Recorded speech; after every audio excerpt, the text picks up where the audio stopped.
karon nga tay ginauluhan o a call to prayer na makita sa 1 Timothy chapter 2 verses 1 to 8. So, sa pagsugod nako isulti i-share nga nay usa ka pastor nga napriso dito sa China. Napriso siya kay sa China kasagaran gid sa lugar bawal gid dito ang mga magsangyaw kay lahi ang ilahang kanang religion. Unya pwede kang prisuhon, pwede kang patyon o paulion. So nay usa ka pastor dito nga napriso tungod kay nagsangyaw siya sa pulong sa Ginoo. And usa siyang gibuhat pagka-priso niya. Of course, since pastor man siya, nag-pray siya, but wala siya nag-pray sa iyang kaugalingon. Kabalo mo sa iyang prayer. Nag-pray siya sa mga prison guards. Nag-pray siya sa mga officials and sa government nga nag-persecute sa iyaha. Muna yung gi-pray. Wala siya nag-pray nga makagawas siya sa prisuhan. Pero later,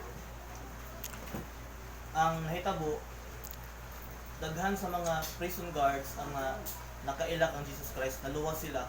Tungkol kaya nakita nila sa kinabuhi sa katong pastor nga naay peace and naay kanang faith sa niya sa Ginoo bisan og grabe ang iyahang kalisod nga giagihan na natingala sila nganong grabe man siya ka malipayon gihapon, grabe gihapon siya nga mainagpuon sa Ginoo. Puno gyapon siya paglaom bisan og napriso na siya. Tungod kay ang iyang gituohan nga Ginoo is tinuod. Unya pinaagi ani naluwas ang mga prison guards nga nagbantay sa iya. So kani nga story usa ka pagpahinumdom sa atoa nga ang pag-ampo dili lang siya pag-ampo para sa atoang mga needs, kundi it is also about God's purpose for the world, ang mission. Muna ang usa sa mga pagpahinumdom ani nga story sa atoa. So sa atoa po daghan nga mga Kristohanon, ang problema nato usahay nga nagalimit lang ta sa tong prayer. No, kasagaran tong prayer puro ra sa atong kaugalingon o sa atong pamilya, kasagaran nga na gyud. Like kanang health, provision, protection. Pero wala ka ita naga-pray para sa uban. No, daghan karon nagareklamo sa gobyerno, sa korap nga gobyerno, pero ang pangutana nag-pray ba ka sa ilaha? Di ba? Dali ra ka ita maka-point of finger sa ilaha, but we are so slow to fold our hands to pray sa ilaha. Muna ang question nato usay mo na atong problema kung nagaampo ba ta sa ilaha, gi-pray ba nato sila nga magiyahan ang ilang desisyon, magiyahan sa Ginoo. So usahay mas dali pa ta maka-criticize sa ilaha kaysa sa mag-pray. Muna atong problema. So ang atuang teksto karon makita sa 1 Timothy chapter 2 verses 1 to 8. Akong basahon ni sa English Standard Version. Ngayon napulong sa Ginoo verse 1. First of all then, I urge that supplications, prayers, intercessions, and thanksgiving be made for all people, for kings and all who are in high positions, that we may lead a peaceful and quiet life, godly and dignified in every way. Verse 3, this is good and it is pleasing in the sight of our Savior, who desires all people to be saved and to come to the knowledge of the truth. For there is one God, and there is one mediator between God and man, the man Jesus Christ, who gave himself as a ransom for all, which is the testimony given at the proper time. Verse 7, for this I was appointed a preacher and an apostle. I am telling the truth, I am not lying, a teacher of the Gentiles in faith and truth. And verse 8, I desire then that in every place the men should pray, lifting holy hands without anger or quarreling. Ang po ta, Father, we thank you Lord sa karon nga gabi. We glorify you, for you are a good God. Ikaw ang Diyos nga nahigugma sa amoa. Salamat Ginoo sa higayon nga makapaminaw na kun sa imong mensahe. Lord, give us heavenly wisdom as we listen and meditate your word. I pray nga ikaw maghahikap sa mong kasing-kasing nga sabot mi sa imong pulong ug labaw sa tanang Ginoo amo aning masabtan og ma-apply sa among kinabuhi. Aron nga ikaw among pasidunggan. Kini kana maginaampo ginapasalamatan sa pangalan namang ni Jesus. Amen.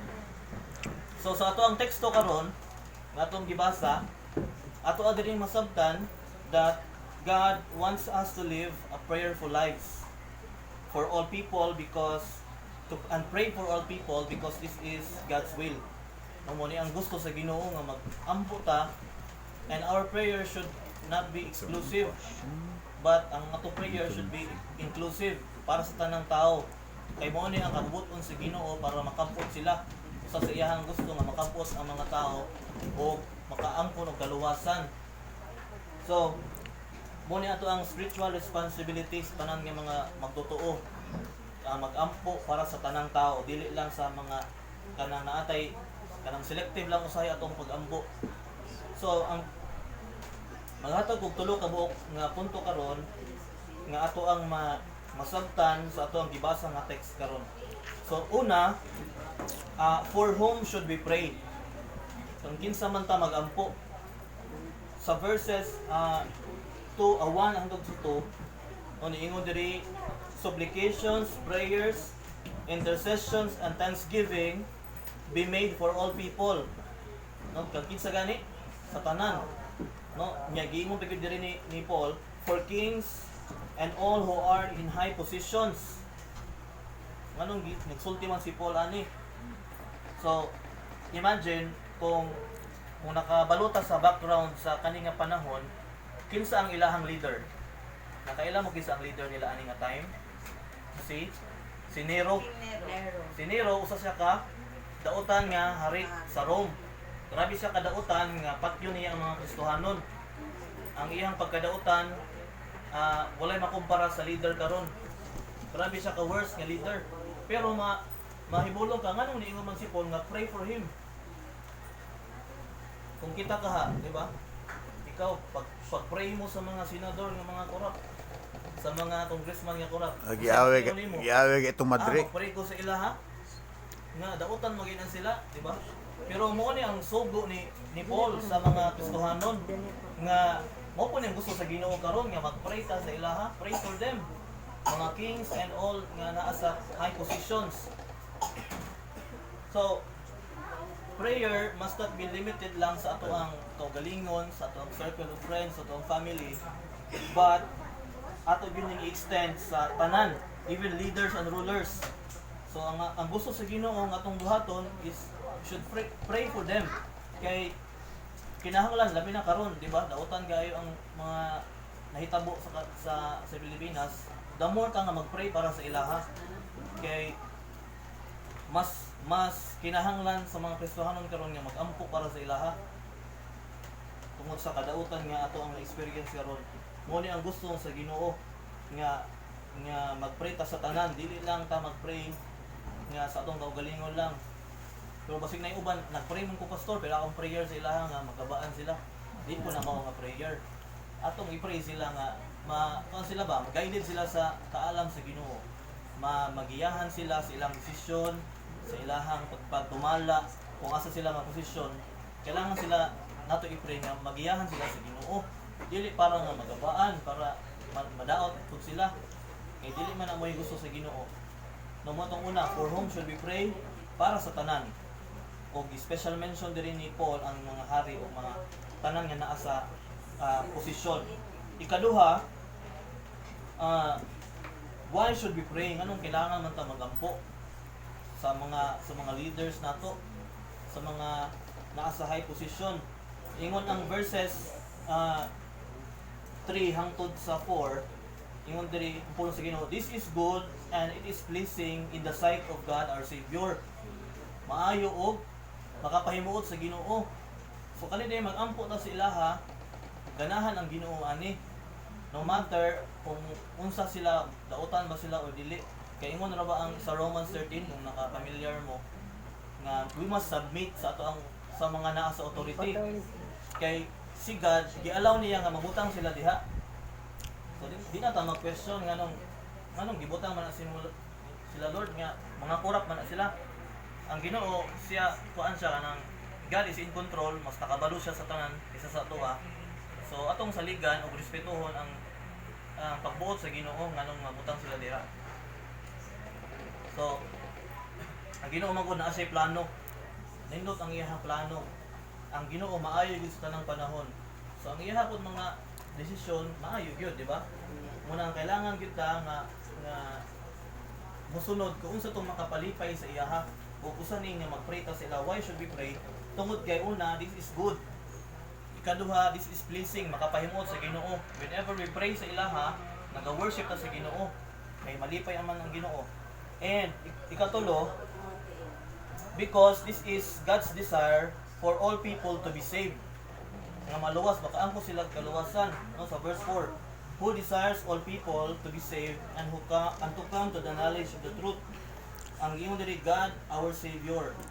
So meaning, gusto siya nga makaampon og kaluwasan ang mga katawhan. Pinaagi sa pag-ampo sa mga Kristohanon. No, ang prayer is not only kanang praying for our needs. It's not only about asking for blessings, but prayer is about aligning with God's mission. Ang mission sa Ginoo nga ang mga tao makaila sa Ginoo, makaampon og kanang kaluwasan. Nganong ingon ana ang nahitabo sa ilaha sa mga kurap ng mga tao tungod kay wala sila relasyon sa Ginoo. Nakaila sila Ginoo pero wala sila relasyon sa Ginoo. No, naikalayan ana. Wala sila kahadlok sa Ginoo ba mo nang di sila makonsensya buhat og dautan. Mabuhat og mga butang nga maka angin sa uban ba, di ba? Daghan kay apektado sila gipang buhat tungod kay wala nila gibuhat ilang trabaho. So, ang rason ana nganong ingon ana sila tungod kay wala sila naluwas, wala sila tinuod nga relasyon kan Jesus Christ. Wala sila konsensya, wala sila kanang kumbaga moral standard ba nga. Kailangan ko ang usa sa sa Ginoo, love your neighbor. Wala nila ma-apply sa silang kinabuhi kay dili man tinuod si God sa ilang kinabuhi. Nagtuo ra man sila, tama lang una-una. I believe nagasimba po na sila pero tama lang sa pagsimba. Wala gyud tinud-anay nga pag-ila sa Ginoo. Muna nga ang gusto sa Ginoo nga makaangkon gyud sila genuine nga faith and salvation di sa Ginoo. Muna kailangan ta mag-pray sa ilaha. Ang atong number one prayer gyud sa atong mga leaders, no, nga magkaroon sila og relasyon sa Jesus Christ. Ug ni number one nga dapat ato i-pray sa ilaha. Kay kung naa sila kahadlok sa Ginoo, naa sila relasyon sa Ginoo, mahadlok na sila mobuhat og dautan.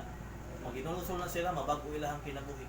Mao man na ang resulta sa tao nga makaangkon kang Christ, mabago ilahang kinabuhi. So, muna, why should we pray? Makapahimaya sa Ginoo ug mao ni ang desire sa Ginoo nga maluwas sila. Unya last nato nga punto karon, how should we pray? So si Paul naga-remind nga there is one God and one mediator between God and men, the man Jesus Christ. Kasi pasabot ani, siya ang mediator nato. Ug pasabot, how should we pray? We should pray directly to Christ. Mag-pray ta sa iya kay nindot kaayo karon kay sa ato ang panahon karon kay bisag asa ta pwede ta maka-pray. Bisag mag-drive ka, bisag commute ka, maglakaw. Bisag asa, bisag kasi mong baton, pwede ka maka-pray sa Ginoo. Directly maka-pray na ta sa Ginoo. So salamat kaayo ana nga naatay ingon ana nga privilege. And also giingon po diri we approach God sa verse 8. Giingon diri sa pulong sa Ginoo, gusto sa Ginoo nga ang tanan nga mga lalaki everywhere to pray. No, i-specific niya ang tanan nga mga lalaki nga mag-ampo. Bantayan atong mabantayan sa atong mga prayer meeting isa may kasagaran nag-attend. Babae. Gamay ra ang boys. Gamay ra gyud lalaki nag-attend prayer meeting. Pero ang gusto biya sa Ginoo nga manguna gyud ang lalaki nga mag-ampo. Di ba? Kailangan gyud nato nga masabtan unsay gusto sa Ginoo. Ang gusto sa Ginoo nga ang tanan nga mga lalaki, yung dimension gyud diri nga mag-ampo anywhere. Pero wala na pasabot nga ang babae di na pud mag-ampo. Sa verse 9 gid. Maura ba hinoy daghan? Pero manguna gyud dapat ang lalaki, sila gyud mas libon sa prayer.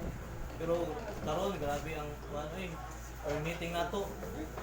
Halos mga babae ang makita. Sumaka karon di ba? Mas daghang babae kaysa sa lalaki. So ang gusto sa Ginoo dili mo na ani ang tana. So mahimo ning encouragement sa ato ang mga lalaki gid dapat manguna. And lifting holy hands without anger or quarreling.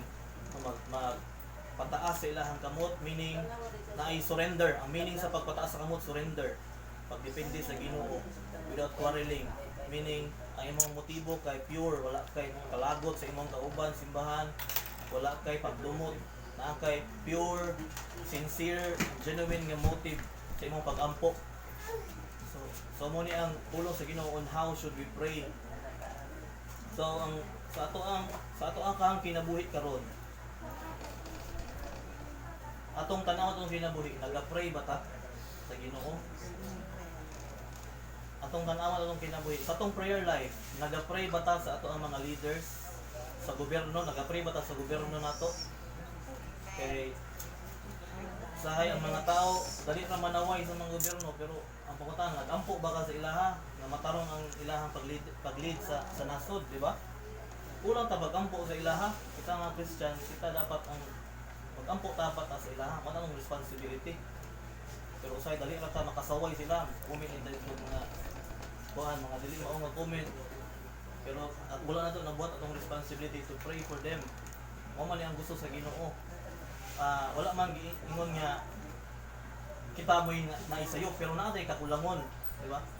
Sayop ang ilahang gibuhat pero kita po nato tay kakulangon sa ilaha, wa ta nagapray sa ilaha nga sila makaangkon pud sila tinud-anay nga kaluwasan, tinud-anay nga relasyon sa Ginoo. So atong susunod atong kaugalingon kung nakabalo ba ta nganong kung say rason nganong magpray ta sa ilaha, kasi nagpray man ko pastor pero akong prayer nga kung kana magabaan sila. Dapat ato ang prayer nga, Lord, kana makaangkon sila sa kaluwasan. Mo man ang gusto sa Ginoo, on why should we pray? And then ato ang kung wala ta nagapray sa ato ang mga government officials, mo ni ang panahon nga ipahinumduman na sa Ginoo nga kailangan sincero ta nga magpray sa ilaha. Dili lang para pud sa ilaha, para sa tanan nga naa sa high position sa church kaha, kisa man ang naa sa high position sa church. Mga pastor, usahay pag naimamali ang pastor, kung ano yung gano'n, manaway lang ta, pero nagpray ba kasi ang pastor? Nagpray ba kasi ang family? O sulod sa panimalay, kisa man ang naa sa high position sa sulod sa panimalay? Amahan, mga inahan. Usahay, maglagot as itong amahan o inahan, pero ang pangutanan, nag-pray ba ta sa ilaha? Diba? Muna ang gusto sa Ginoo nga mag-pray ka for everyone, kay mo ni ang kalubuton sa Ginoo. Salamat sa Ginoo nga naapod tay ing aning higayon, prayer cell nga magahatag sa ato og opportunity bitaw nga maka-pray ta. Kay nabi tay mga prayer list, no nindot kay itong prayer list kay naga-pray gyud ta sa tanan. Wala gyud tay gi-select lang, kundi tanan at ta naga-pray sa kalibutan, sa gobyerno, sa tanan ng mga trabahante, tanan natong gina-pray. Salamat na sa Ginoo. O ako ang pag-ampo, paglaom ang tanan nga mas daghan bata nga mo-appeal sa prayer kay mas kinahanglan nato ni karon. Labi na karon. Kailangan yung prayer. Mas dapat mo-appeal to sa prayer kaysa sa kanang mag-rally. Kaya ang rally, di ba? Walay kuan. Kana walay maayo nga nahitabo katong rally luoy kay mga pulis. So nadamay pa ang mga traffic light nga way sala. So ang tana nga mas mo-appeal ta sa pag-pray. Parehas ingon ani. So mo ni ang pulong sa Ginoo. Unya napabatay ko. Wala na. Wala na. So ako ibalik sa leader. Okay, salamat sa pulong sa